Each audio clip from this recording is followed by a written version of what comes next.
Lamukan season na naman dito sa amin kasi yung mga bukid, meron na namang mga tubig. Kaya talaga ang lamok, talamak na naman mga mami cores. Itong mosquito patches na to ang ginagamit ko every time na matutulog si baby o kaya lalabas.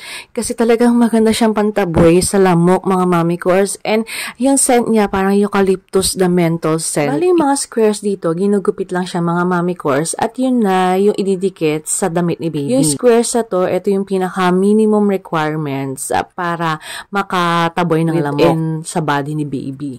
So, yan, ginupit-gupit ko lang siya. And kung gusto niyo naman mas malaki, pwede naman yung dalawang squares o kaya sa iba-ibang parts ni baby, idikit nyo siya. 6 pieces naman to kada banig niya. Kaya matagal-tagal nyo na rin itong mga gagamit mga mami cores. And 6 pieces kada pouch. So, bali 36 pieces lahat yung pwede ninyong mga squares na magamit. Kaya kung gusto nyo rin ito, ilalagay ko na lang dyan sa yellow basket kung saan ko siya nabili. Yun lang, I really hope makatulong to dahil talaga ang hirap magkaroon ng dengue sa mga baby ngayon. Yun lang, thank you for watching!